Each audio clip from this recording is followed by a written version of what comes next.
Daz,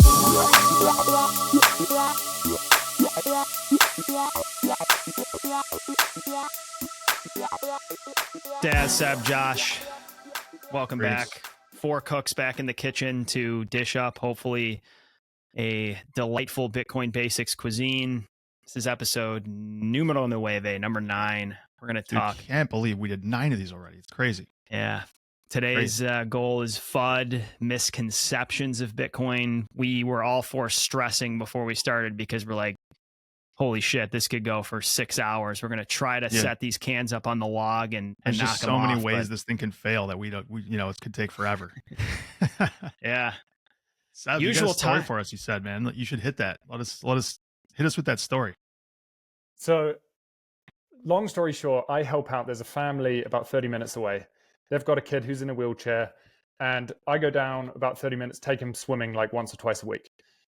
So I'm at the swimming pool, doing our thing, taking him swimming, throwing him off the diving board and stuff. And I get back to the changing rooms, and my phone is in my other pocket when I get back. And I was like, fuck, someone's stolen my freaking keys and wallet. They went through the changing rooms and stole my keys and wallet. I was like, God damn it.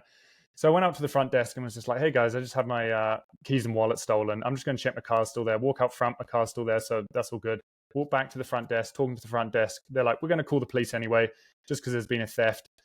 The policemen arrive and they're just like, oh, so which car's yours, just so we know? And I was just like, oh, I'll show you guys. And I walk out into the car park. I was like, they stole my car. And so they basically went into my locker, took out my wallet, took out the car, stole my car. And then I was stranded at the swimming pool with this kid in a wheelchair. Had to call his dad to come and pick us up.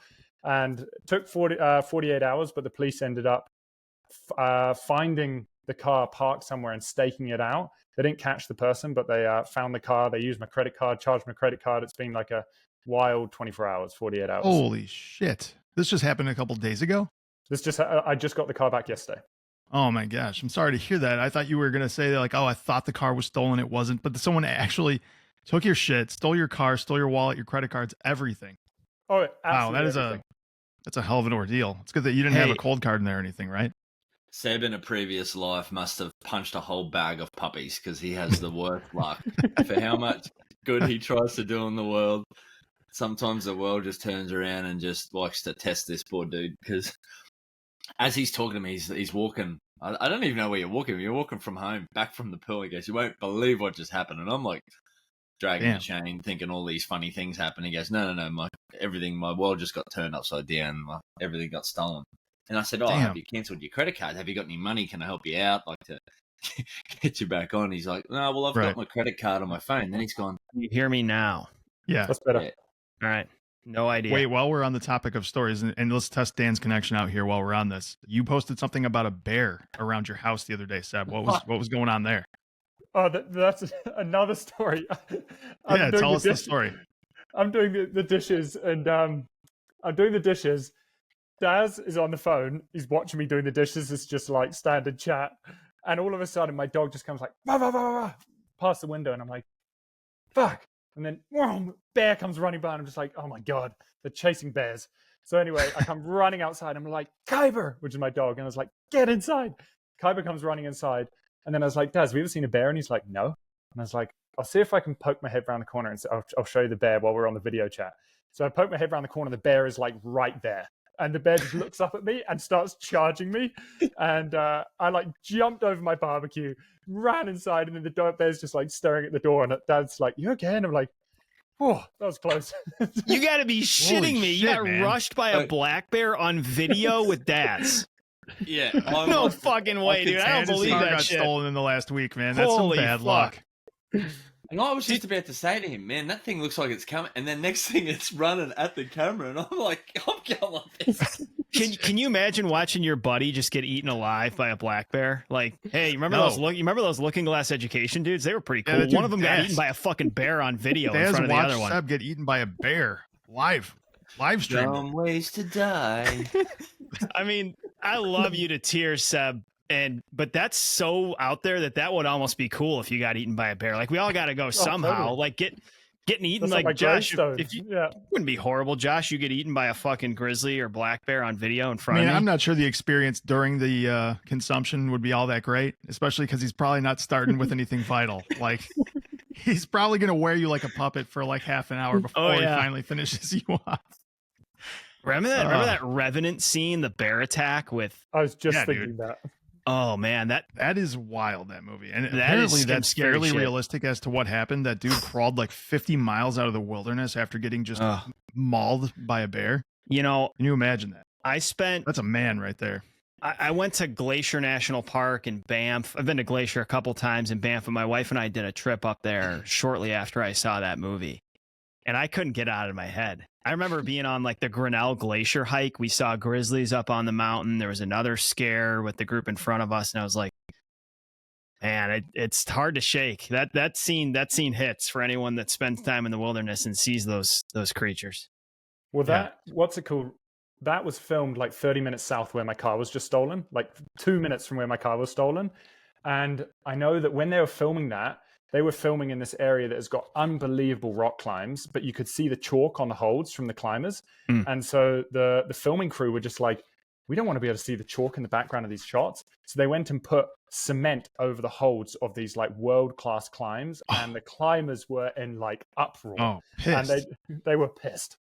Wow. That's pretty fucked up, man. Some naivety right there. Fuck Hollywood. Why don't they just digitally edit that out? I mean, come on. Is that really easier to go put cement in the handholds of a bunch of climbing positions on a rock rather than just edit it out digitally? It doesn't seem like that makes sense. But yeah, fuck Hollywood. Okay. All right, guys. We got to get into some FUD today. This is an episode all about it from top to bottom.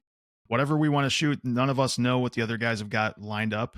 Probably a lot of the same stuff, but we have quite extensive lists on our own. So we're going to be surprised by who takes what and where this starts. Who wants to jump in and take the first shot at it?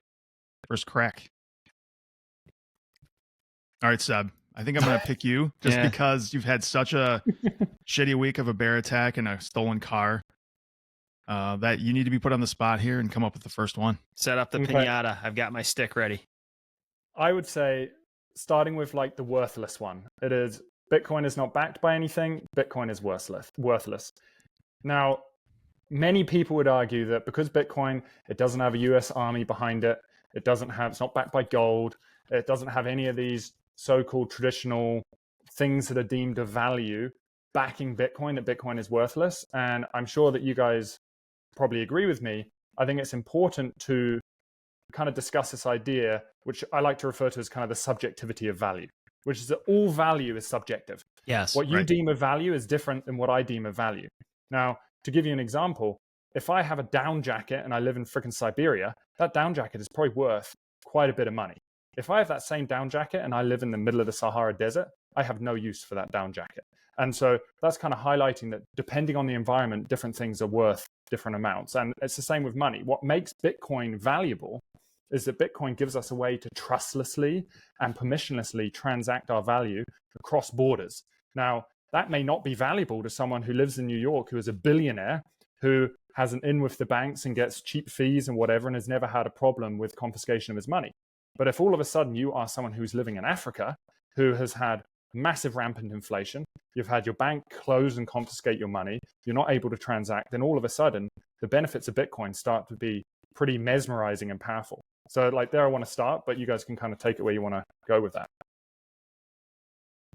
No, I had intrinsic value on the top of my list as well, and had quite a few mentions of gold in there. And a way you could approach that as well is to ask somebody who would submit that gold has intrinsic value, but Bitcoin does not, is to ask them, well, what gives gold intrinsic value exactly? Because, I mean, short of saying, well, you can use it in electronics, gold really doesn't have any use besides jewelry or ornate, objectivity. Like you can put it on around your neck, you can put it on your finger, but it is and has always been just something to transact value. And the only reason that is because it's a rare item that has built this network effect over thousands of years to remain valuable. So people just have used it inherently to transact value. So it's really all about network effects in the end. So it's subjectivity, rarity, network effects. I think those are it's like the trilemma or trifecta there that Bitcoin also has. It just hasn't built nearly the amount of time that gold has had so far to prove itself, which it's in the process of doing. There's just no way to rush that. And it's interesting. Like I read a thread a little while back, and actually, to be honest, I think it was Naval Harari who posted this thread. And although I tend to not the biggest fan of kind of the World Economic Forum and the stuff that Naval does, he posted a pretty interesting thread that was talking about how money is merely just a story. And the most powerful stories are the ones that win. And this goes back to that subjectivity of value. If you're able to tell someone a story that resonates with them, that aligns with their values and their beliefs, the more powerful that story, the more they'll believe in it, and the more they'll put value into this thing, such as, say, Bitcoin or the US dollar or any other currency. And so this is where you can have a currency like the US dollar that may be the king right now, but as that story starts to diminish, as the government continues to debase the currency, as they start to lose power in this kind of this global race that we're seeing right now, that story is going to diminish and people are going to lose trust in that story and move their money elsewhere. And so ultimately, whatever succeeds in this monetary domain, whether it's gold, whether it's US dollar, whether it's Bitcoin, has the most powerful story that aligns with their values. The other thing that's really interesting, and we were having a discussion the other day, Seb, with another solid Bitcoiner, Peter Dunworth and Andy from the BTC Advisor, and he put it in a really interesting way that the industrial use of a certain metal or a monetary good, the higher the industrial use case, the actual worse it is as a monetary good. So you often hear that, gold has its industrial use. That's what gives it intrinsic value, where you can say, well, copper is, a great example of something that has higher utility as an industrial use, but it makes a less good money.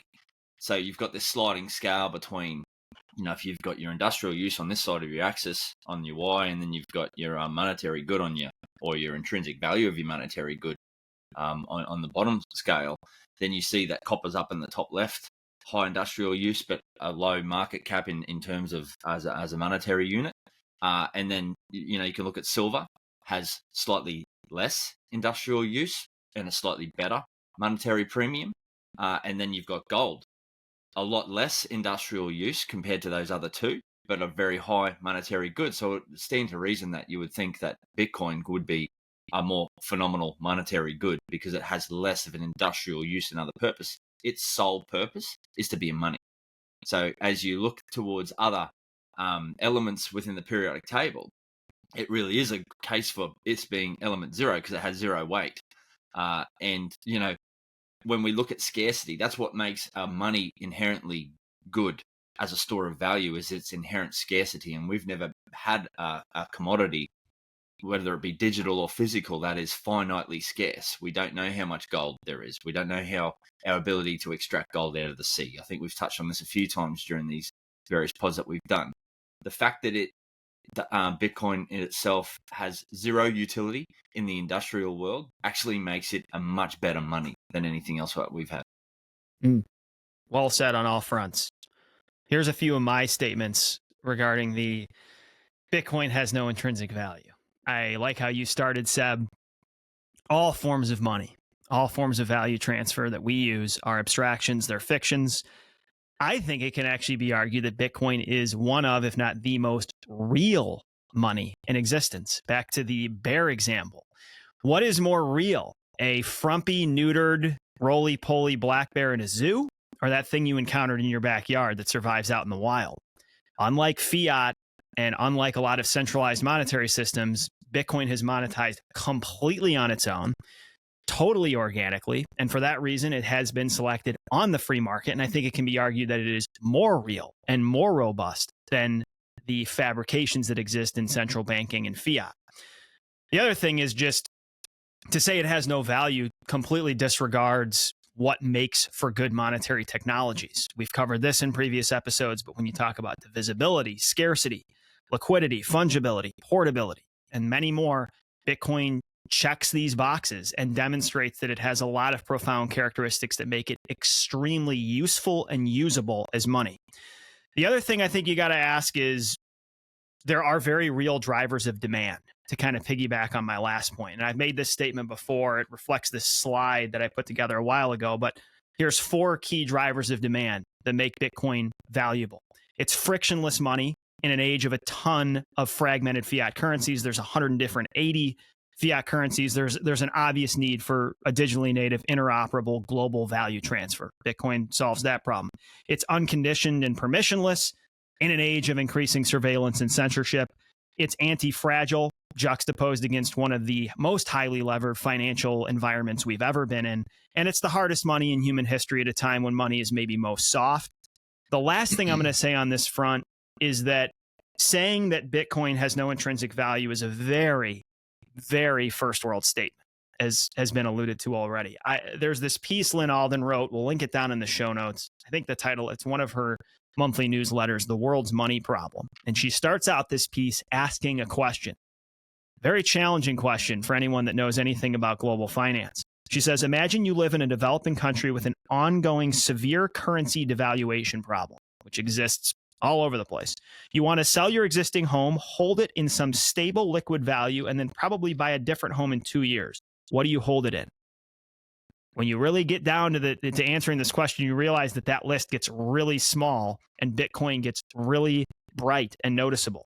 So if you're a refugee fleeing a country, if you're a small business owner in a country with hyperinflating currency, if you're not privy to first world financial products, Bitcoin makes more sense more quickly, in my opinion. No, and I think you bring up such a good point, which is the fact that I was mentioning, kind of talking about the story, but the story is also tied in with the characteristics. And so the story has to align with the characteristics. For you to have a strong story, you have to naturally meet the characteristics of which are in your story. And so Bitcoin claims to be permissionless and trustless and scarce and whatnot. Yes. Whereas when we look at the US dollar, at one point, yes, the US dollar held value and it was one of the dominant players in the global currency race and whatnot. But over time, this story is slowly diverging from the characteristics it claims to be. And I think that's where it's slowly losing that race. And that's where Bitcoin is kind of being able to kind of step up as people recognize actually it's staying true to its values at which it kind of portrays. Yeah. All right. That was... So real quick before we move on from that, there's a quote from Satoshi, which I'm sure you guys are familiar with. He talks about, as a thought experiment, imagine there was a base metal as scarce as gold, but with the following properties. Boring gray in color, not a good conductor of electricity, not particularly strong, but not ductile or easily malleable either, not useful for any practical or ornamental purpose, and one special magical property, it can be transported over a communications channel. That's it. I mean, that is that was from 2010, that quote. Yep. So that's the end of the podcast, guys. We're done? For sure. Just wrap this thing up. Saying that Bitcoin has no value and then realizing it's the first real solution to a global digital asset that's neutral, that can be transported at the speed of light. Nothing else is really competing on this front. It's just comical. I mean, I'm not saying Bitcoin's guaranteed to succeed. I'm just saying that it's not solving any problems and has no value is an asinine statement that's just indicative of no research. Yeah. All right, who's up next? Daz, take us. Pinata number 2. Bitcoin wastes energy. So one of my favorite ones, obviously Sparky, engineering background. So very similar to what we were just talking about, like defining value is subjective. So is energy use is very, very subjective. And when you start to hear these arguments, particularly from when it's coming from a government official around my use of energy, it is very, very, I think, authoritarian to a degree, to be questioning how people use energy. So I don't go into your home and I don't see how many hours of YouTube you're racking up.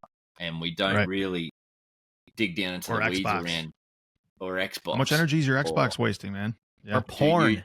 I mean, porn's the king daddy of digital energy. We don't want energy, quote unquote, waste. And I think it's one step removed when you start thinking about YouTube and Xbox and all of these things. It's like, well, my phone doesn't use a lot of data or a lot of energy itself when I'm viewing this thing, but it's the servers on the back end that are churning away really burning, because computational power is expensive. It does take a lot of energy, and that's what I guess it ties back into a little bit of the previous discussion around the value proposition behind what makes Bitcoin valuable, is the fact that it does take a significant amount of energy to secure it. And we've spoken about this in the past in pods, that's inevitably what does actually give it intrinsic value, is the fact that you have to expend energy, you have to do the work in order to be able to win the right to obtain the blockchain, the block reward for the computational power that, and to win the right to append a new block to the blockchain to include all the transactions. And what makes it inherently scarce and valuable is the fact that I've had to do computational work, so it can't be co-opted. It can't be, nobody can copy, paste, hack it. Otherwise, that's what makes it secure.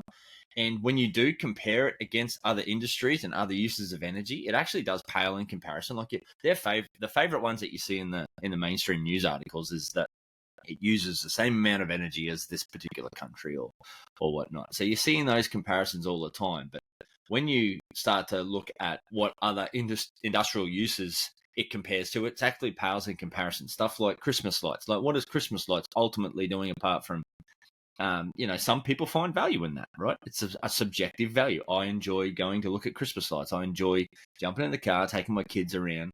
So that's valuable to me. Is it something that I need to be waving a stick at, beating people down about that perhaps you're using too much energy in that thing? Like, this is the argument that I always come back to, is around what is subjective value? What do you see value in? And the fact that Bitcoin can provide the payment rails and banking services for millions of people in developing countries, that's really where I take exception to that argument. It's because most of the time it's coming from a place of privilege. These government officials who are touting this and the news articles that are touting these narratives, they're coming from a place that has sound financial rails and a relatively stable currency. So you take those that same scenario and you go to developing world in Africa, and in a place where that's experiencing multiples of, high inflationary numbers, that their currency is losing purchasing power every single minute that you hold it, then all of a sudden the value proposition for Bitcoin becomes a lot higher. And yes, I think the energy is worth it. I'll tee it over to you guys for further discussion. Howdy plebs, it is Dan here.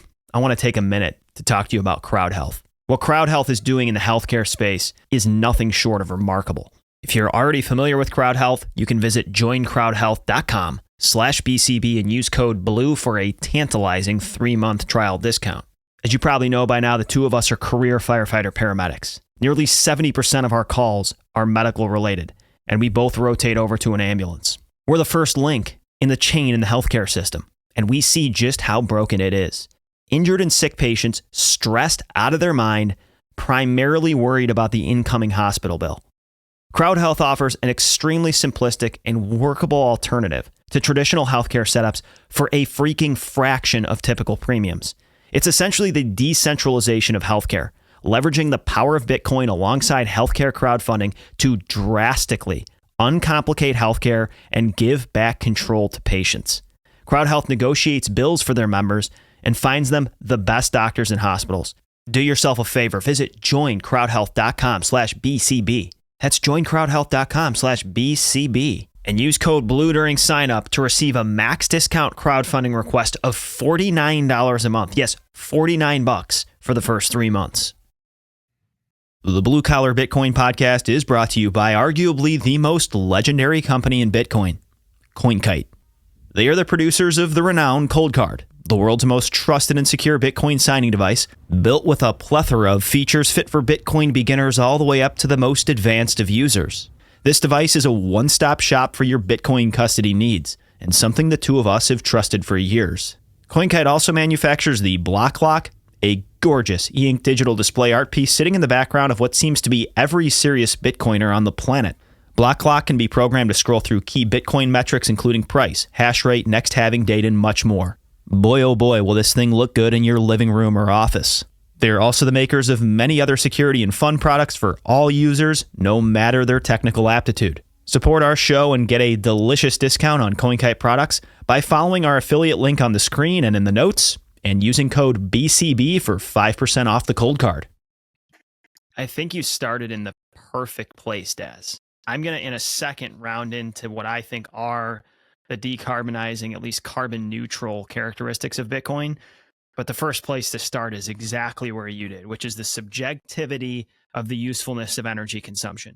People that think Bitcoin is wasteful think it's wasteful because they don't like it and they don't see the value in it. And if we start playing that game, we get into a regulatory energy future that nobody wants, where centralized policymakers are deciding what is and isn't a valid use of energy consumption. If the free market values such and such and is willing to pay for it, that should be allowed, Bitcoin included. And I don't like the fucking Bachelorette, but I don't want to, regulate you out of watching the Bachelorette. I mean, how much fucking, this is where the other point you made, people are divorced from an understanding that digital things require energy. Netflix, your computer, AI, Google, they require energy. And a lot of people don't even understand that. So that's a place to start when this begins, is communicating how much energy people use to begin with, and that digital things also consume energy. And that's a great place to start. To pivot over to the carbon neutral, even decarbonizing effects, we talked a lot about this in our basics episode 5. So I recommend people go back to that and listen. But the summary statement here, which isn't going to land if you haven't done any research on this, but is that Bitcoin does seek out the cheapest energy on the planet, which is often renewable. It uses an enormous amount of wasted energy. It can be symbiotic and co-located with many renewable projects, any application that requires heat. It's an incredibly unique buyer of energy. It's mobile, it's location agnostic, it's the pinnacle of flexible demand. It can be turned on and off whenever. It's also a load balancer. It can bolster grids. We've seen that happen down in Texas. Summary statement, if all that went over your head, it is a free market subsidy for renewables, and the evidence is increasingly showing that it is either carbon neutral or decarbonizing. So even when we start to admit that it does consume a lot of energy, it could be one of the key pieces of scaffolding that gets us to a more renewable-rich future. Yeah, 100%. I'll try and keep this succinct because I can talk about that particular subject for hours. But I'll give you a really good example of how it could potentially be the missing puzzle piece for a renewable future.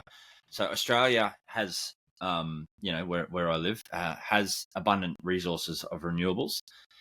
There's been some very prominent chief scientists within the community who have put forth that if we're absolutely serious about going towards a 100% renewable future, like many argue against that even being possible, right? But say it is, you need a grid that's 3 times the size of your maximum demand. And what that basically translates to is you need a grid that is 3 times the size of your billable.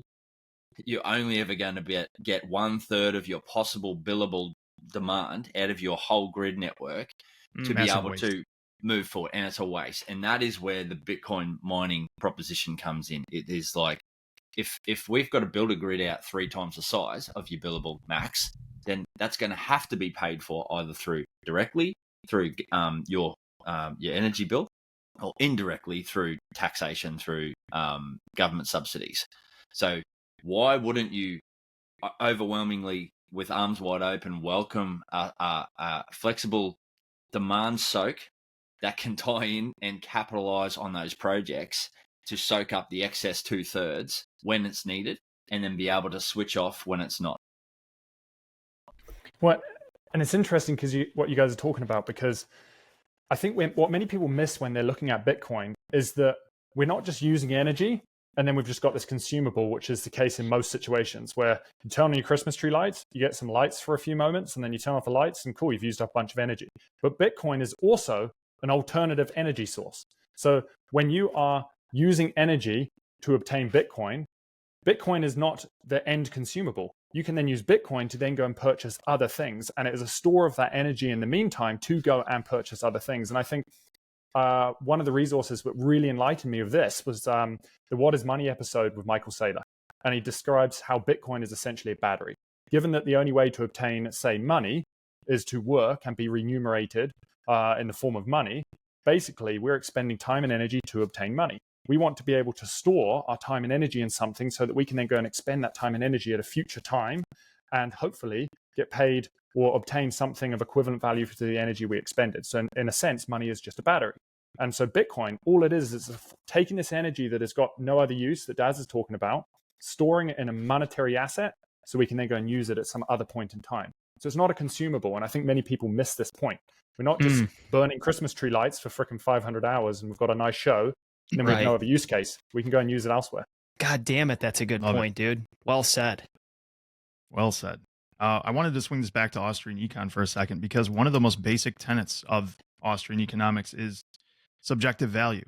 And if we are talking about any entity, a bureaucracy, anybody being able to tell you how and when you can spend your energy, money, anything on a market product, they are massively messing up the mechanism for signaling through the market what is valuable, what is not valuable. And those types of mislocations in the market do build themselves into big problems later on, as we see with the way the Fed manipulates interest rates. I just think this is a massive mistake for especially something as important as energy to be manipulated in this way, as far as renewables. And then if we're allowed to spend money mining Bitcoin or not, the market or the individual decides what's best for themselves. If they've done the calculations for themselves to know that this is the best allocation of my money, my time, whatever it is that resource is that they want to allocate, they should be doing it. And the greater market, everything works in lockstep to make it efficient. And efficiency is what makes everything better and more valuable for everybody. Dude, man, some great. I think it could be said, as I just try this idea out, potentially the most harmful base layer thing you can fuck with in the world today is value and money. But maybe equal, if not more dramatic, is fucking with energy. Centralized manipulation of money isn't going well. It's already existing in energy, but if we're to accelerate that, fuckery is going to ensue, and it already has. I mean, we saw even the last couple of years what happens in Europe when people start basically decarbonizing before they're ready. You get natural gas bills that are more than your mortgage, and that's just a teaser into what happens if you really get going here. Yeah.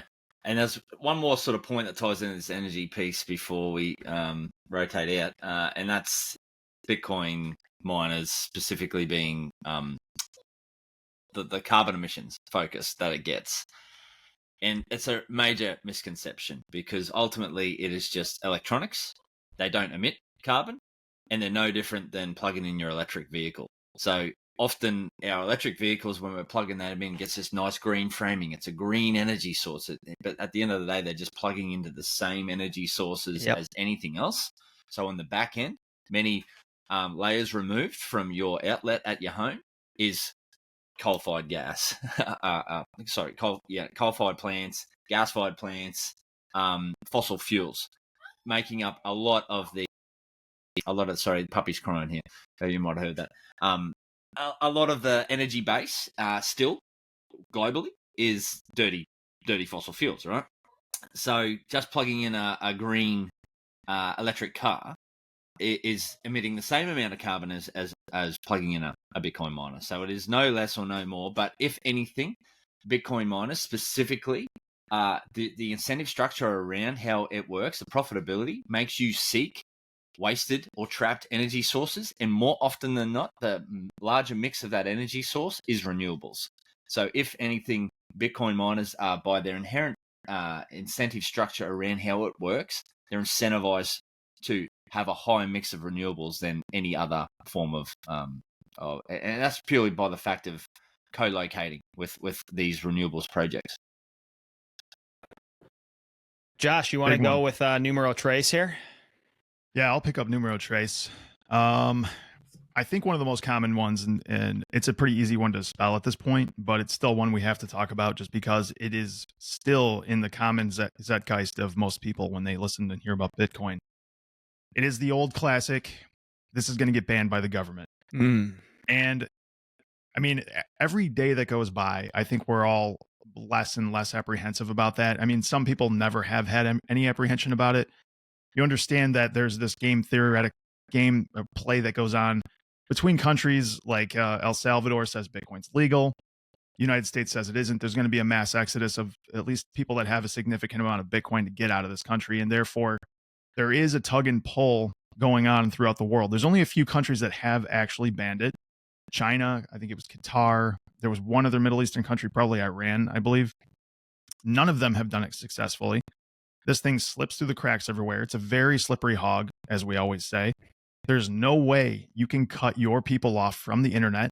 There's just no way. There's VPNs. There's always somebody with the know-how and how to do it. I mean, just ask 12-year-old Josh, if he could get a hold of porn when his parents banned it, I can guarantee you the answer to that was a resounding yes. And this is the same exact principle that's going on here. Too. Real weird shit, dude. I would not want to know what he was into at age 12. Holy fuck. It was pretty legit.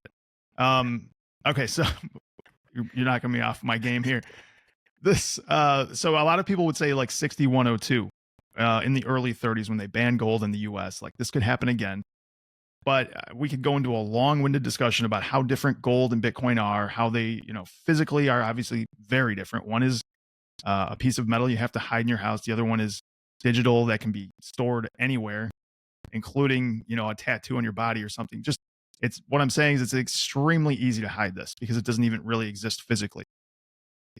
But yeah, without being put at gunpoint by your government officials or put in a cage for 30 years until you give up your private keys, there's no one that's going to physically be able to take this from you. And one last point before we open this up to the crowd. A couple of I wouldn't say front runners. One front runner, DeSantis, is accepting Bitcoin for his election campaign. And I believe Kennedy is as well. When some of the most prominent front running presidential campaigns are accepting Bitcoin, it's hard for me to believe that it's going to get banned anytime soon. Yes. Anyone else want to pick it up from there? There was, and don't quote me on this, I remember reading an article a little while back, and I'm no legal person, so I can't necessarily say whether this is 100% true or not. But given that Bitcoin falls under code and freedom of speech is obviously protected under the First Amendment, I believe through the legislative system or the legal system that code is protected under free speech, given that it's just freedom of thought. And so this has gone through the court in many instances when it comes to software and whatnot. And so I believe that when it comes to Bitcoin, it's going to be incredibly hard for the government to ban Bitcoin, given that Bitcoin almost falls under free speech. Yeah, not only that, Seb, it's math. Like you dig enough layers down, and basically all Bitcoin is math at its base layer. So to ban Bitcoin outright is to basically ban math. So my ability to hold 12 or 24 words in my head is essentially just mathematics protecting my ability to move Bitcoin on the blockchain. So in order for you to ban it outright, like good luck. You can ban the on-ramps and off-ramps. You can introduce frictions to make it a little bit harder to interact with if your main goal is to move in and out of Bitcoin.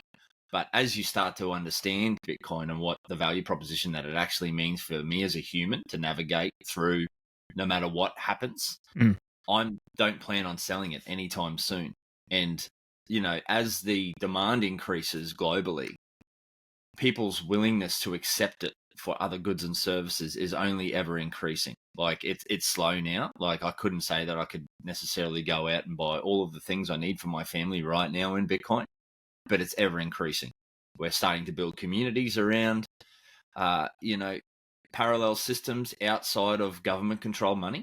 That's an absolute use case that people are really starting to adopt. And I think, like I said before, government wants to ban it. Good fucking luck. Like you can't stop it. You can't stop math. You can't stop freedom of speech. Yeah.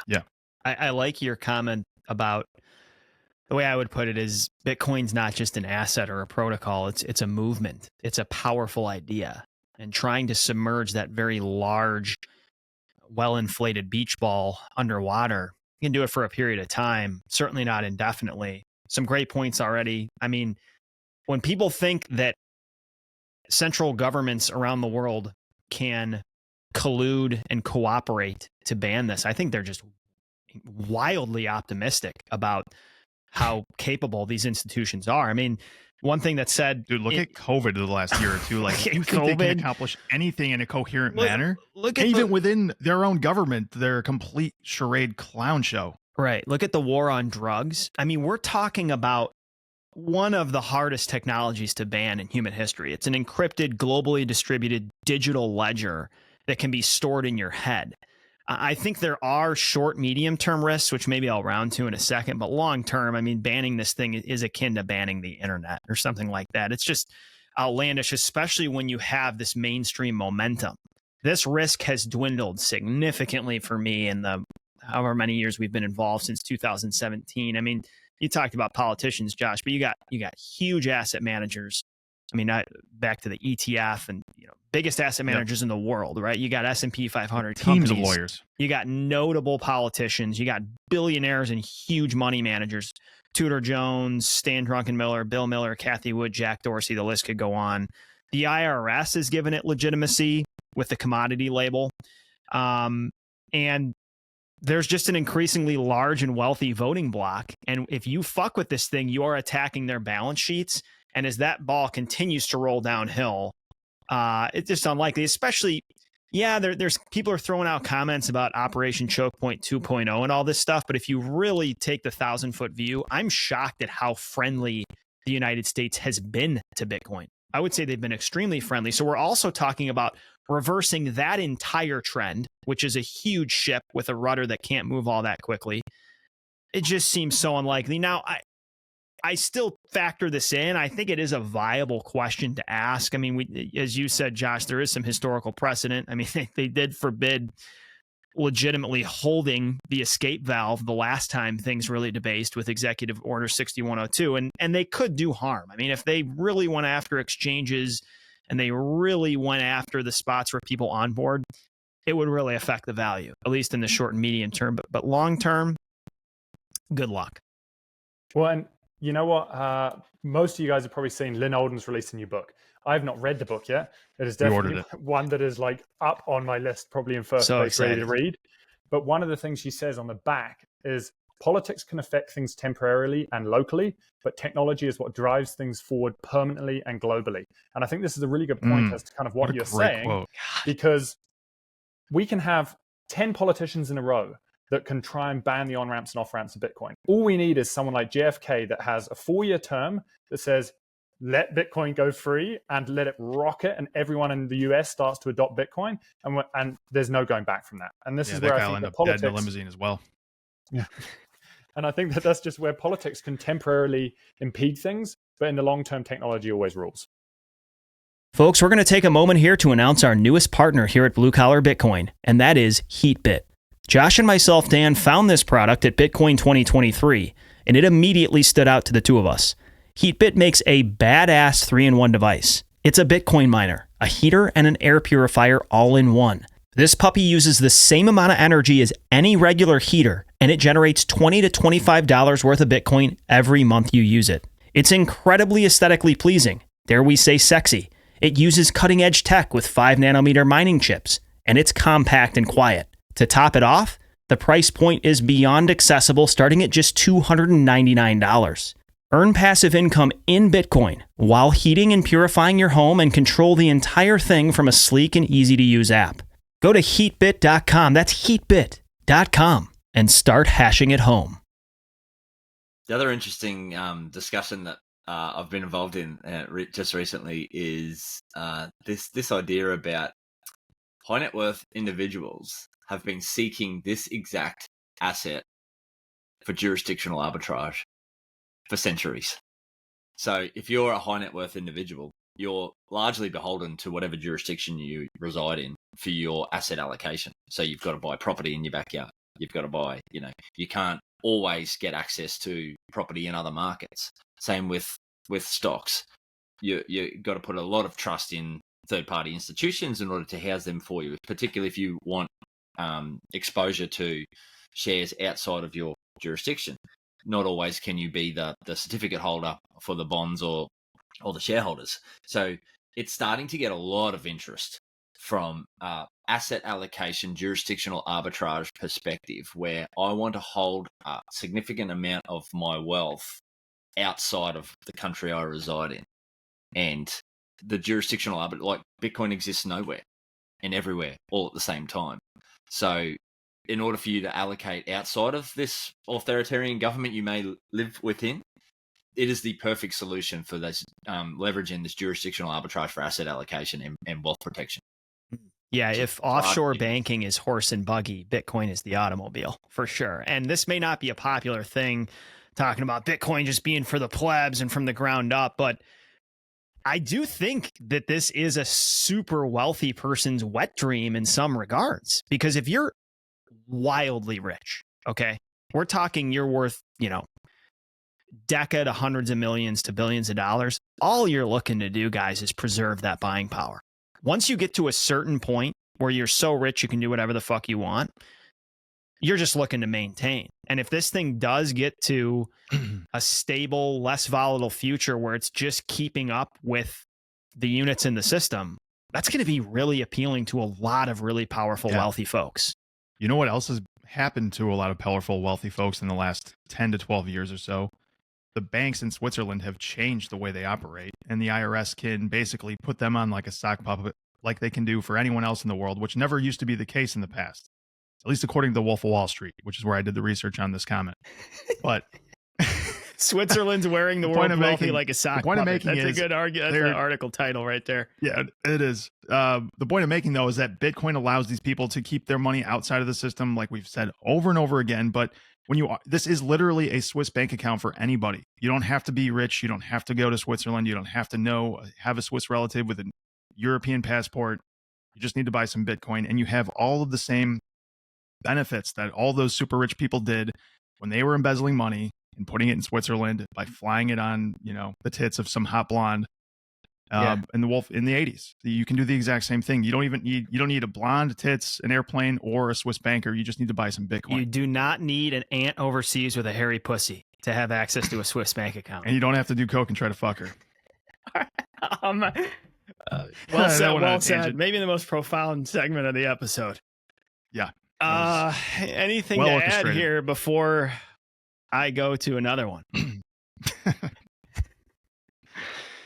Guys haven't seen the Wolf of Wall Street enough. By the way, we've been getting more messages, guys, from people that tell us we're too vulgar and our language is inappropriate. So that one's not going to help. I'm guessing we're going to get a couple of emails, Josh. That's probably the worst one we've ever done. What are they expecting from a couple career firefighters who say in the introduction we talk shit? I mean, what's the expectation? I don't know. It's kind of mind blowing that people get so bad. I mean, I get it. Like they're probably sitting in their car on a road trip, listening with their kids, and like this is all pretty tame. And then suddenly they talk about Margot Robbie, and the Wolf of Wall Street getting fucked and getting dollars taped to her bush and sent to Switzerland. Yeah, you're like, what shit. The fuck is this? Yeah, sorry. What's a hairy bush, I'll Mom? backstep. Sorry to parents that were listening on a road trip. We apologize. The dad is going to quickly be skipping the 30-second button to skip ahead on this bit. Yeah, for sure. Okay. All right, let's relent now. Let's give him a break. Next one. We can take this one out quickly, I think, but it needs to be said. I've heard it recurring more recently. Bitcoin is a bubble. My first comments on that, if that's the case, it's the longest and most repetitive bubble in human history. Yes, if you're looking at a linear chart of the last 2.5 years, it might appear that way. But when you zoom out and you look at the cycles and the fact that this thing dies and lives again, it pulls the old Jesus resurrection move over and over again. I think we'll link this down in the notes too. Bitcoin. We can prove this one though. Yeah, Bitcoin obituaries. An entire other segment of people mad at us. Yeah, now. You're right. We've pissed everyone off in this episode now. But yeah, when you look at a long-term log chart, you see a completely different picture. I mean, it wasn't that long ago in the last major liquidity crisis. We were down at $3,000. We're trading in the upper 20s, near 30, and euphoria is mostly rinsed. And I mean, just looking at these cycles, you go from $0 to $20. You get a 50x banger after that from the last high. Then you get a 20x banger. We just went up to almost $70,000, guys. $1 trillion market cap. Yes, it's one of the most volatile assets on the planet. You can say it's a balloon that inflates and deflates, but you certainly can't say it pops because the thing just keeps getting bigger. And this is kind of one of those things. I'll close my comments here by just saying people are just going to need time to see this. For someone that got introduced to Bitcoin in the last cycle, they're not really going to believe this reality, right? The reality of Bitcoin's scarcity and value proposition until they see it reach all-time highs again. Price is the great teacher. And when people realize finally, oh my gosh, this is different than other, periods of hollow euphoria, that's when it really clicks in. I think it's also really important to note that many of these other assets we're looking at, whether it is, and this kind of ties into the volatility aspect as well when we're talking about Bitcoin as a bubble, when we're looking at whether it's equities, whether we're looking at gold, whether we're looking at real estate, whether we're looking at bonds, all of these markets are fully saturated. And so you're only really getting movement in these markets when you get monetary expansion. Bitcoin is not only getting movement in these markets when we get monetary expansion and monetary contraction, but on top of that, you're also getting adoption. And Bitcoin is so incredibly disruptive that it's basically stealing capital from all of these other assets. And Bitcoin, as many of us have described and many others describe on kind of this show, Bitcoin has the potential to be a multi-trillion, if not $100 trillion asset. So over time, we're just going to continue to see this bubble expand and expand and expand as it continues to disrupt all these other technologies and steal capital from other assets. Yeah, volatility is no doubt the hardest thing for most newcomers to grok and to get comfortable with. And many argue that the volatility is going to smooth out over time. But on the flip side of that, I think volatility to the upside. If we look back at the last couple of years, we've had the most supply available and the least amount of demand, and that is flipping. So supply is getting more scarce while demand's increasing.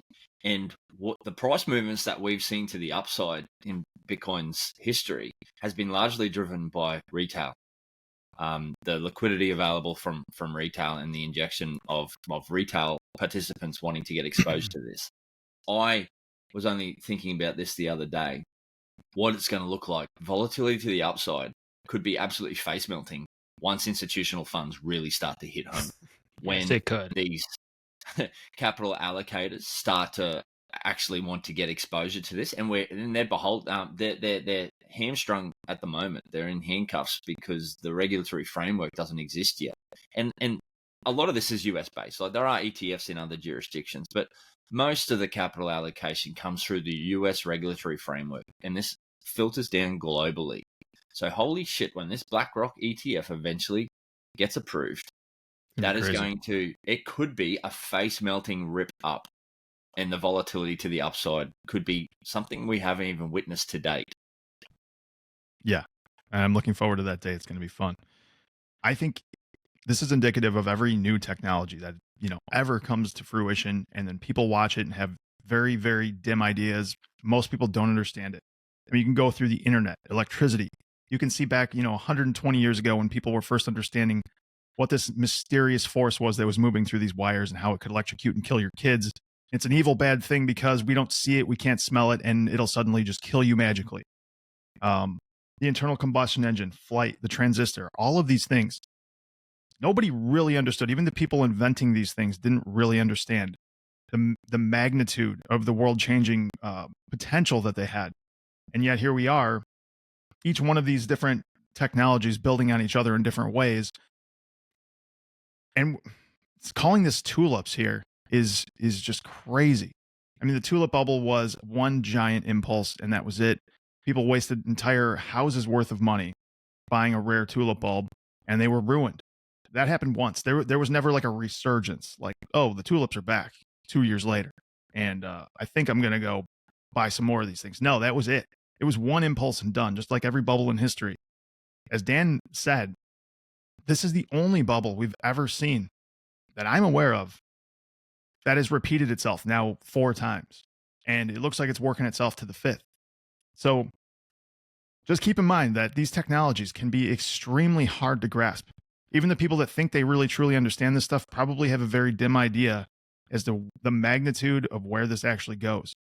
And that covers Bitcoin, the internet, all these things, the transistor. Lots of these technologies are still, even though they feel like they've been around for a long time, are still fairly early on in their tenure here. And a lot of things are going to change. I think as well, it's important to look at the people that often call Bitcoin a bubble, whether we're looking at like Paul Krugman or whatever. If you look at their previous calls and calling the internet also a bubble and email also a bubble and whatnot, you realize that many of these individuals often don't have a strong track record from which to kind of stand by. And I think there's also we'll kind of kill 2 birds with 1 stone with this, and it's kind of adding to the volatility piece. What I think is always so fascinating is that people judge Bitcoin, and it's the same with gold. Gold has been judged as well as volatile. But the reality is that when we call Bitcoin and gold volatile on a fiat standard, what we're really saying is that fiat is volatile because people are trying to leave the currency because of inflation fear and then move back in when the currency looks like it's strengthening. All this volatility is highlighting is the volatility in fiat because it no longer acts as a store of value. Yeah. this Bitcoin is too volatile FUD. There is some truth to it though, guys. Like if there are certain position sizes where Bitcoin is too volatile.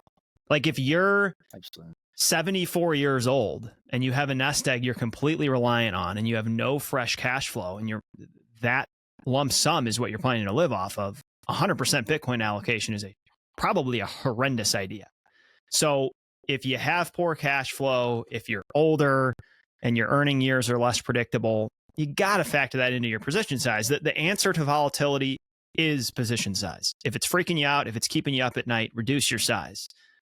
Size matters Absolutely. in this regard. The other comment is that volatility is the market's expression of uncertainty. Very few people understand this technology. It's really early. And for that reason, it's really volatile. I mean, you look at some of the best performing stocks in history. Let's look at like Apple and Google. You go back to the early days, they were extremely volatile. And I know some people may call it adorable to say it's the early days that don't understand Bitcoin, but we're talking about a huge addressable market. We're in the first inning here, in my opinion.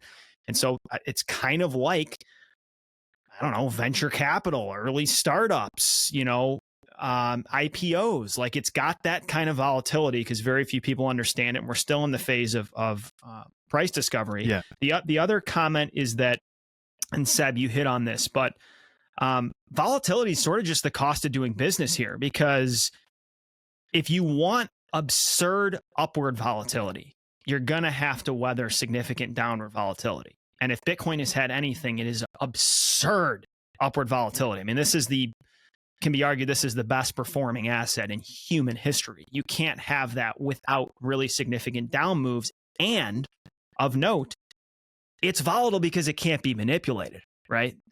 Like there's no reaction in supply to temper upward moves, and there's no Fed put or liquidity spigot to mitigate downward moves. It is totally at the will and mercy of the free market. And that's why it behaves different than artificial stability in the current financial system that comes with a litany of risks, debasement and inflation kind of as the headliner.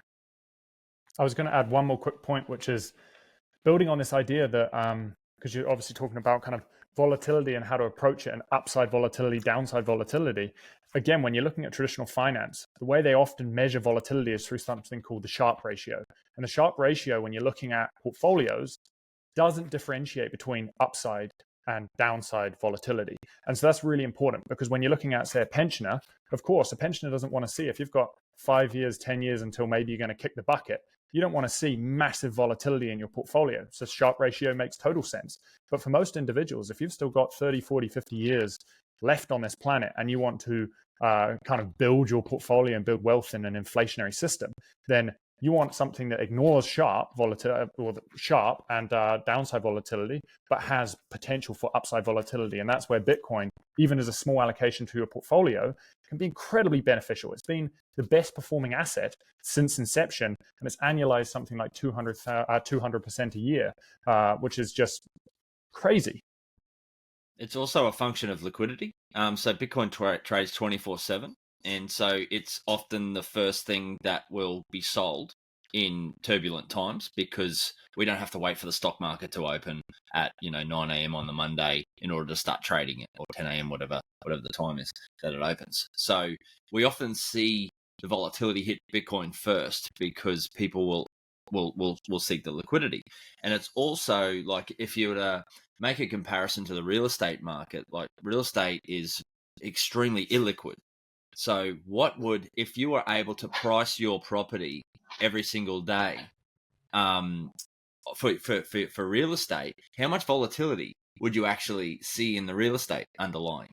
And as well as couple that with the fact that if you were able to churn over real estate at the click of a button, rather than the very laborious process that it takes to sell property, would we actually see property prices fluctuate up and down as the underlying currency, like you rightly pointed out, Seb? Often it's the volatility in the underlying currency and people's navigation of what they seek value in to try and get rid of this thing that's burning a hole in my pocket rather than something I want to own. So, just to tie up that point, I guess it's a function of its liquidity that often makes it appear a lot more volatile than other assets. Yeah. The other comment is when we look at balloons that deflate or appear to pop, what does the underlying movement and value and development look like?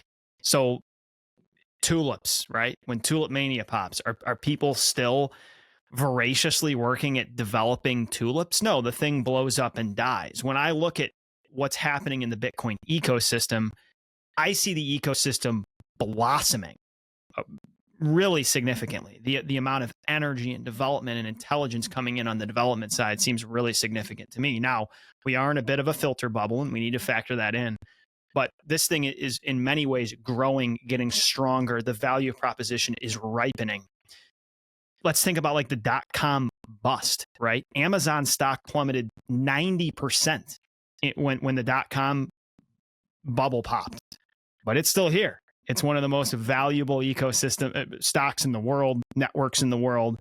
And so for the people that were smart enough to figure out the significance of that movement and that idea, they reap the benefits. And the same is true of Bitcoin. You're going to have to weather these downsides, but to keep doing that homework, keep studying the fundamentals. Because if you believe they're still intact the way we do, the rewards of hodling and sticking with it and dollar cost averaging and accumulating could be really, really significant. Yeah, and I think that's probably the point to. Oh, sorry, Seb, I didn't see your pen up, mate. Oh, you go. You got it. Probably just the point to tie this all up for people listening to this is that approach to dollar cost averaging is the way that you deal with this volatility. You take a long-term allocation approach. You break down the weekly income that you can put aside for investing and saving. Is you try and get exposure as often as you can. So for me personally, it's daily. I treat this like a savings vehicle. I allocate stuff that I'm not going to need to, buy the kids food every week. And I buy it every single day to iron out that volatility and become the line of best fit through that very choppy price discovery range that we're going through. And if you take that approach, you're guaranteeing that you're buying every single peak, but you're also buying every single dip, and you're getting an average price exposure. And when you zoom out and you look at this thing, and we've spoken about many, many times, in order for you to argue that the price is going to go down over time with a dwindling and fixed cap supply, you have to argue that demand will fall away. And that is just not something we are seeing. I was going to add, after your point, if you guys are kind of finished with that volatility piece, I think it segues perfectly into, you talked about how Bitcoin is flourishing. And when we talk about Bitcoin flourishing, people could say, well, given that Bitcoin's code, can we not just simply copy the code and start up a new Bitcoin? And the reality is, and this can be a quick one that I think is pretty easy to debunk, which is Bitcoin is built upon network effects. I could go into the back end and copy Facebook or Twitter, and I could spin up the book face. But in reality, it's not going to have all the profiles that Facebook has. It's not going to have the users. It's not going to have the engagement. And so just by simply copying the code of Bitcoin and starting up the next one, the reality is you don't have that network effects. You don't have those interactions. You don't have the value proposition, the stories that have already been built through Bitcoin. Absolutely. And I think the only way that there's a competitor that has any chance is it has to be 10 times better. And what's interesting about that is we've probably heard of the blockchain dilemma or trilemma. It's basically decentralization, security, scalability. When Adam Back was talking about in 2014, I think it was 2013 or 14, he decided he wanted to try to change Bitcoin to make it better. And every time he changed some characteristic, one of those other two characteristics would fail or suffer because of the change that he made. And he ended up realizing that Satoshi had either intentionally or accidentally kind of stumbled into this perfect harmonious zone between decentralization, security, and scalability in Bitcoin, where it's almost impossible, if not impossible, to make improvements on the underlying technology here. So in order for something to be 10x better, to overcome the network effect that you just mentioned, Seb, it just doesn't seem feasible or possible. Yeah, and just to add to that too, yes, it is possible to copy and paste Bitcoin, and it is possible to start your own. And there's been 19,000 of these things. They're called shitcoins. And in some way, shape, or form, Bitcoin was the first, so they've taken that as a protocol, and they thought, okay, well, we're going to improve it or we're going to change it. Now, in order for you to gauge the success of them being able to do that 19,000 plus times, it's probably even more than that. Just look at market cap. So it's still King Beast by a far stretch of the imagination. It is bigger than everything else, all 19,000 of them combined. It's still bigger. So, that just speaks to the success of being able to copy and paste it, and speaks to the network effects. For sure. And how do I phrase this? The fact that it is completely open source and has been from the very, very start, and it has not been usurped, is a testament to how anti-fragile it is to being usurped. Like it's everyone's had the opportunity at the phase it's been the most vulnerable to step in and provide an improvement, and no one's been able to do that. And it's going to get increasingly hard to do that. Like, I think saying that you think a new protocol is going to come along and win out in the digital store of value frontier of money is just a gross misunderstanding of the power of network effects and financial plumbing. Like, a lot of altcoiners, I think, if I was to maybe throw a stone, I think a lot of them lack, and certainly we do too, but like, if you don't have any understanding of how the current financial system works and some of the basics of economics, it's just easy to think that, oh, just a better idea is going to come along and just, it's better, so it's going to work. That's just not how things function. Like, you have to deal with all the pieces of financial plumbing that have been innovated on and around Bitcoin for a long time that replicate current structures in the financial system: liquidity, derivatives markets, increasing regulatory clarity, even just educational and societal understanding, which are important. Like, as this thing enters public understanding, which it has, the word Bitcoin is now ubiquitously understood by most people that live on this planet. It's hard to get back to that point. There's been so much that's happened. And the last comment I'll make is that Bitcoin is imperfect.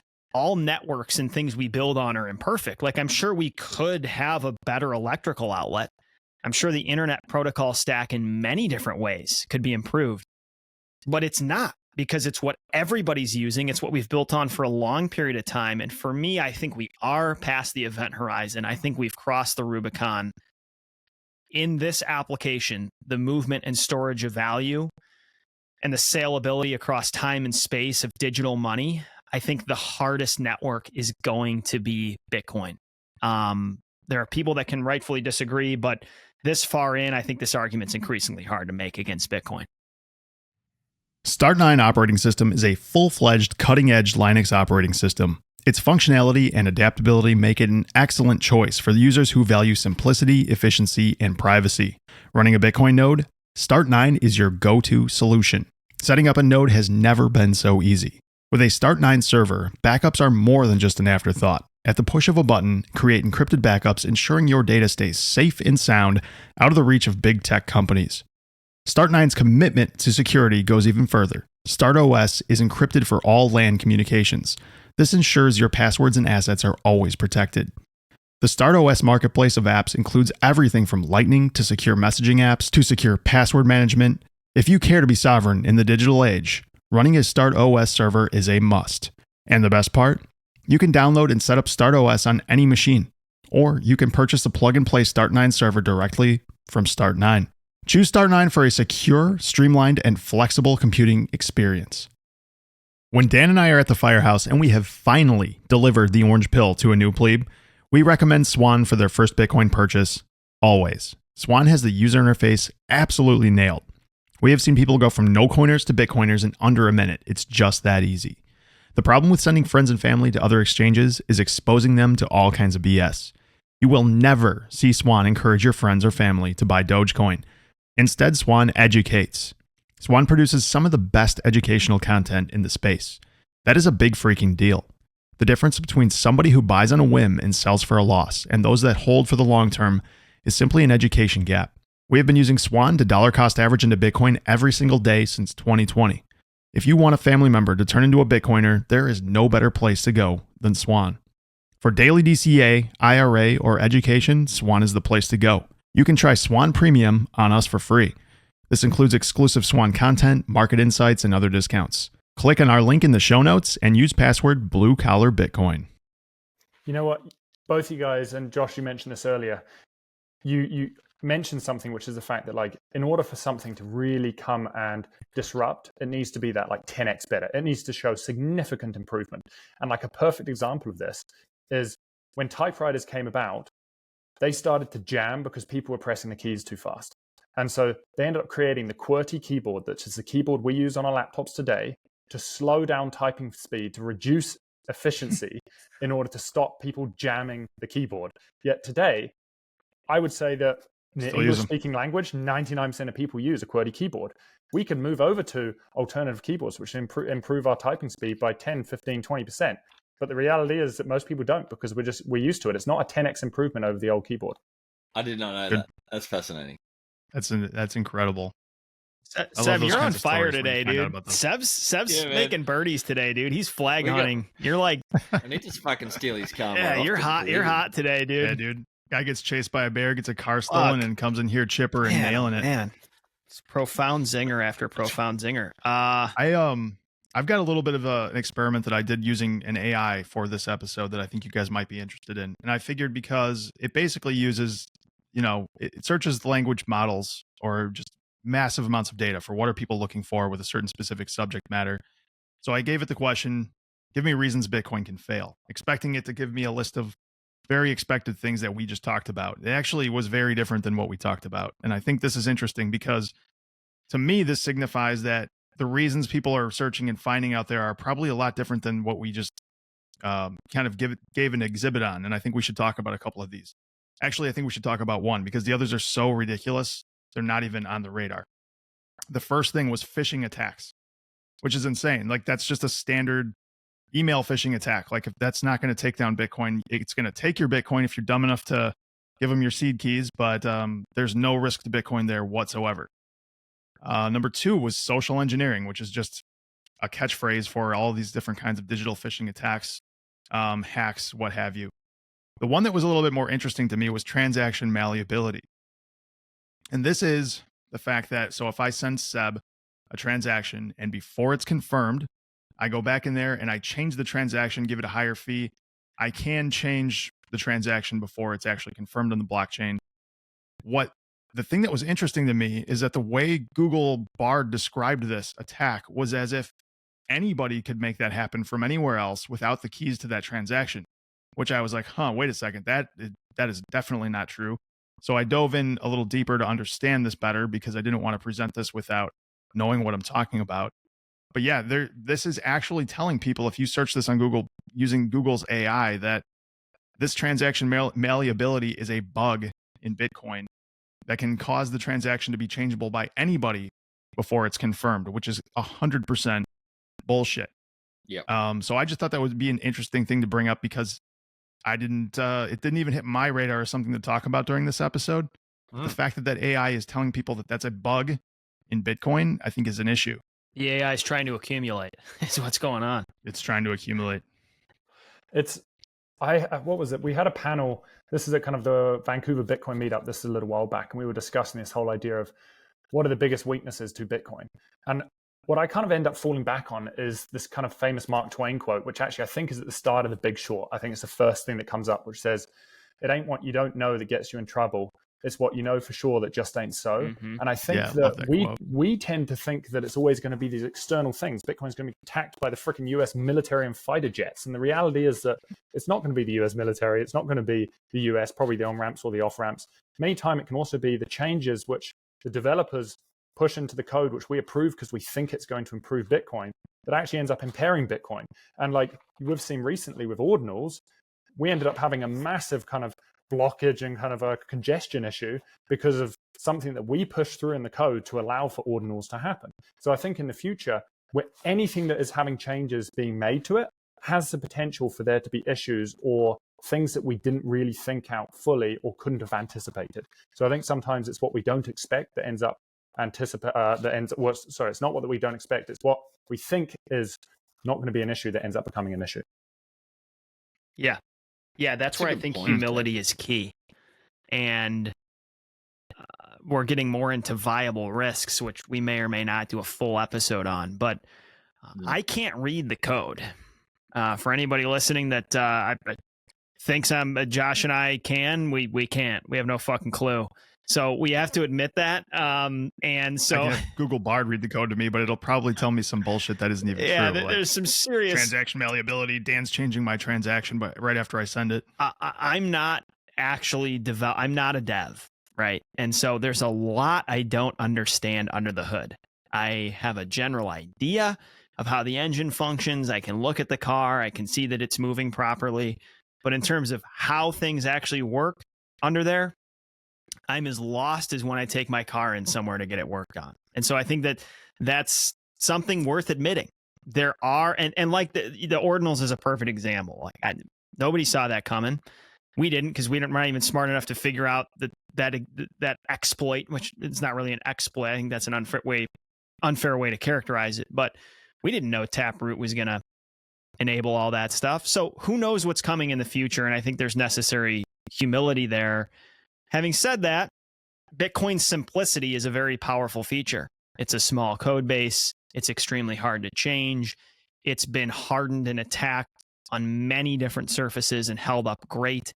And smart, trustworthy people. I guess this flies in the face of don't trust, verify, but there's many, like, I don't know how rockets work, but I trust, scientists to tell me. And the same is sort of true with Bitcoin. You have to, at some points in life, choose to decide who you're going to trust and who you're not.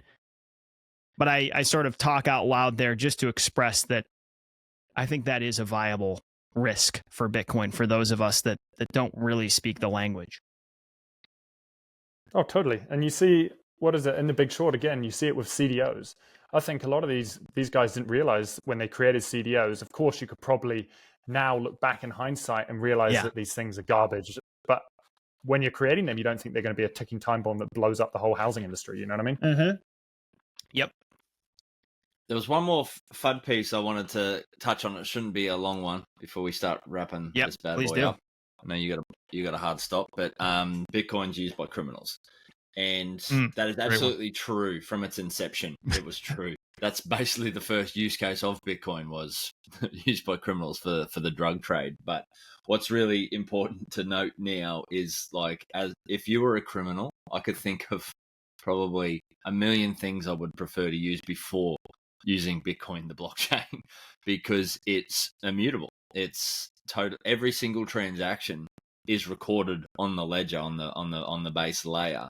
So if one of your public addresses were to leak as a criminal, if you're using it for nefarious activity, then basically all of your transaction history for that tied to that specific address is now leaked for authorities to go and backtrack.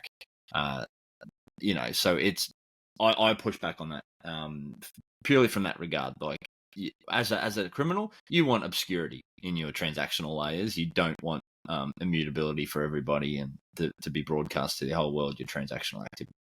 Yeah. On the plus side, there is a history of criminals and the porn industry using technology first and basically leading the way for most of the regular normies who just want their porn and drugs, So you buy your drugs on the Silk Road, and I don't know. I don't think there's many porn sites that are using Bitcoin, but there might be. I don't know. I heard there were some issues in the last couple of years with them getting banned with credit cards, like OnlyFans or something. But yeah, I think I don't know how they resolved that. Were deplatformed on a lot of those payment platforms like PayPal. You were deplatformed from your OnlyFans account. My OnlyFans account. I'm now accepting Bitcoin. Yeah. I think I was going to get my kid off now. Go, Seb. Go, Seb. Oh, I was just going to add that when we're talking about the illicit activity as well, I think it's important to point out that illicit activity has been declining, like, drastically. And so there was, we talk about this. Daz and I wrote a book called Beers for Bitcoin. And in that, we discuss this whole idea of illicit activity, I believe. Maybe we do, maybe we don't. Anyway, in that, we discuss this whole idea of illicit activity. And one of the things we point out is that at one point, the director of, I think it was the CIA, ended up doing a major study into Bitcoin because he wanted to kind of prove that Bitcoin is used for illicit activity. What he found out is actually US dollar, about 4% of GDP is through illicit transactions. Well, Bitcoin is something like 0.4% or 0.6% now. And it's because, again, like cash, US dollar cash can be used far more obscurely than a Bitcoin transaction. Right. And it's got no ledger that monitors that previous transaction, holds a record of that transaction and whatnot. And so, as Daz said, there are far better instruments you can use if you want obscurity and privacy. Absolutely. To roll it back to first principles, we go back to the overarching question of, do we want to limit modes of human cooperation and communication that enable crime? Think about all the other technologies that allow for crime. Roadways, telephones. There was FUD in the beginning of pagers, talking about all the drug lords were using pagers. The internet itself, spoken word. Like if we didn't have language, criminals couldn't communicate. Boats. I mean, the number of things that you could say, if we got rid of this, the criminals couldn't use it. If they didn't have boats, they couldn't haul cocaine from Colombia. Get rid of fucking boats. Couldn't do it. So it just doesn't make sense. Cards. Bitcoin is a base layer, empowering tool for human cooperation. Criminals are going to cooperate. Good actors are going to cooperate. Everybody's going to cooperate. And you're just going to have to get used to it because it's a powerful base layer tool. Sometimes they just latch on to anything that threatens a power structure. Mm-hmm. So, it's just pushed back from, it ties back to the energy piece. It's like, don't tell me how to use my power. Don't tell me how to, anything that threatens the, the financial system is a great beast. So anything that does threat, you're going to get all sorts of FUD thrown at it, including this is no different. So, I think it's also important to differentiate between the word illegal. Although there can be things that are defined as illegal and not as illegal, there's also the humanitarian aspect, which is if a female is transacting on Bitcoin in Afghanistan, she's doing something illegal. But if you live in the States, that's deemed humanitarian. And so I think it's really important to separate that just because the government says something is illegal, it can still be morally justified if you are a conscientious individual who cares about humanity. He just made another birdie. What the fuck? You're like 10 under today, Seb. You're going to shoot like 61. Jesus. Great point. Yeah. You feed into a draconian authority on his own. You feed straight into a draconian authoritarian future if you start letting centralized policymakers decide what networks and protocols and communication structures are viable and which aren't because of what's legal and illegal. And I think that's what the vast majority of people, at least that have gotten into Bitcoin over the last prior 10 years, the reason that got them here, like they were tired of this centralized, bureaucratic, stifling power structure, shitting on people's lives and, not even purposefully doing it, but just doing it because it's a machine that does. It just does what it does. And it has no proclivity to care about individual preferences in any way. So if you want to opt out of a system that doesn't particularly care about your plight in this world, then you can opt out with something called Bitcoin. And it's at least one lever that you can pull that is an option for you that can give you some way to move the needle in this world yourself. We can keep going if you guys want. There's so many more things we could hit. Like I'm sure everybody's got more on their list. Maybe even we can name a few. Like for me, a couple that are still outstanding are Bitcoin isn't scalable. We covered a lot of that in episode number 8 about the layered approach of Bitcoin and financial architecture. Bitcoin is a Ponzi scheme. Yep, very common one. Lynn Alden has an awesome piece titled Bitcoin Addressing the Ponzi Scheme Characterization. She also has another piece titled 7 Misconceptions About Bitcoin. I'll also link those down below. We don't know who made it. This is one that I get more frequently than I would expect. Like there's no leader. Like who's in control, right? And it's like, well, that's the whole fucking point. But there's a lot more. What else is outstanding for you guys, or just to name some things for anyone else that's curious? Because we really have just hit the first half of the iceberg here. We didn't really talk about potential hacks, although anyone who's worried about Bitcoin, the underlying protocol having some vulnerability, most of that stuff has been nulled out by now. It had a couple of vulnerabilities over a decade ago. They were sorted out, and there's been constant attacks on this thing since then. And nobody's found anything obvious or glaring or something that's a major issue. So I think as far as security vulnerabilities are concerned, it's fairly safe to say at this point that if they haven't been found yet, they're very, very unlikely to be found. And especially without a hard fork that changes underlying code in a way that would leave it open to potential attacks, I don't think that we have any issues there at all. I think there's also, and this kind of ties into the scalability aspect, which is the Bitcoin is slow and expensive. That's another big one that we always get.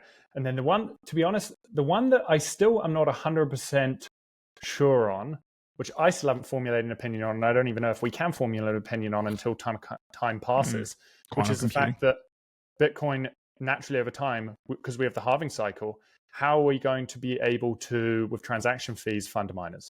And that's where, given that mining is obviously what secures the network, we need to make sure that we have a large enough security budget. And is that going to be possible through transaction fees? That's a big one. Yeah, well, I think what was really interesting in the last sort of year is this ordinals and the competition for base layer transactions. Like that is, over time, I'm becoming less concerned about the fact that the block reward will be diminished. So around the year 2140, what that basically means for anyone not familiar is the supply cap will be reached. The 21 millionth coin will be mined, and then the only incentives for miners to keep going to append will be the other side of the block reward, which is the transaction fees. And I think, if anything, the blessing in disguise to come out of the ordinal debacle was the fact that there will be competition for block space. There is value in being able to append things, whether it's even a transaction or some other information on this totally immutable ledger. There will be competition for block space. And as we onboard 7 billion plus 8 billion people, base layer transactions are actually going to become really, really rare. Yeah. There's a few things that tie into that without getting too distracted, like UTXOs.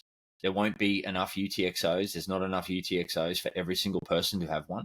So it will naturally saturate, I think. And then the base layer transactions will be utilized for things like really important transactions like high net worth transfers. And we will then defer to the secondary, third layers to do most of the transactions. So I get less than concerned about that over time. And some of those larger transactions will be like the base layer transactions that are needed for the second layers. So Lightning's a great example. Opening a channel requires a base layer transaction. Closing a channel requires a base layer transaction. So that as these layers start to proliferate, it has to interact with the base layer, and then they're going to compete for that block space on that base layer and naturally attract higher fees. Yeah. The comment I have on fees way out in the future, as we approach 2140, is if Bitcoin is incredibly valuable, if the drivers of demand are there that we suggest are there, if it's solving all these problems that we say exist, there's going to be a global fee market that's going to be buying a lot of energy. Back to your point about settlement, there's going to be demand for settlement on the base layer, and that is going to be a fairly large market. This is a dense topic. I agree, Seb, to just close the book on this doesn't make sense because there's a lot of unknowns. I guess we're going to have to link Lynn again down in the notes because I just looked up her piece. It's called Bitcoin Fee-Based Security Modeling. March 2021, she covers this whole topic in depth. The viable risks and FUD. She is. Yeah, she's done a lot of work on this side of things, like the focus of this episode. She's done a lot of work on the misconceptions. And when she was on here the first time, Josh, she did say that one of the pieces she has outstanding, she has a lot of pieces working at once. She said that one of the pieces she has outstanding is a piece on viable risks for Bitcoin. That'll probably emerge at some point, and I'm sure it'll be robust. Hopefully and sooner stellar. than later. And that's what I think is really important, like particularly Lynn. I love following Lynn because I know she's intellectually honest to tell me when she does find something, and that's the path that and I'm not going to compare myself to Lynn Alden. My intellectual capacity is definitely not. Daz, she follows you now. She follows you, so wow. You've made it. Don't embarrass. You did make it. He just blushed. He's bright red. Whatever. Lynn has that effect. She's my spirit animal. So that was a little fist pump. Anyway, I trust her to be intellectually honest. And if anyone I think is going to find the viable risks as to why this thing fails, it's Lynn. And that's why she's such an epic follow. And she does deep dives, and she's very critical where it needs to be, and very intellectually honest where she needs to be. And like from my mind, this is where Bitcoin really started to resonate for me. Is I did try and break it. I am a semi-technical guy. Can understand things. I tried to break it. It took me 1 day to break Ethereum. When I was writing articles and I started to write about why I owned Ethereum, I broke that model in 1 day. It took me. After 1 day, I did not know why I owned that piece of shit. Whereas Bitcoin, 4 years plus later, where I'm still learning, I'm still trying to find where I'm wrong in this thing. And as your net wealth and your generational wealth starts to accumulate in this asset, you become a little bit more critical around where am I wrong. So I'm spending more time on this than I did in the past trying to learn this thing, because I'm like, okay, now it's actually really fucking meaningful for me and my family. I need to be absolutely fucking sure that, and this is what it boils down to, over time, your net wealth is going to increase based on the virtue of the fact that you were early, right?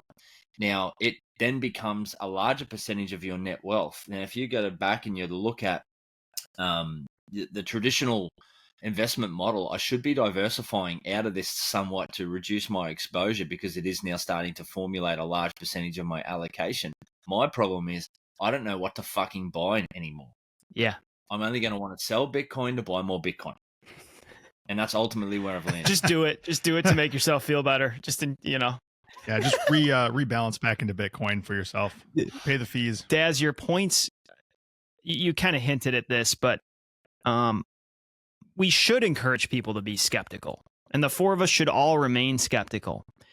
If somebody is asking prodding questions at a dinner party, don't get back-footed. Dig into it and encourage them to continue doing it. Yes, some of it's indicative if they haven't looked at this more than 10 minutes, but you want that characteristic of people that are getting interested in Bitcoin.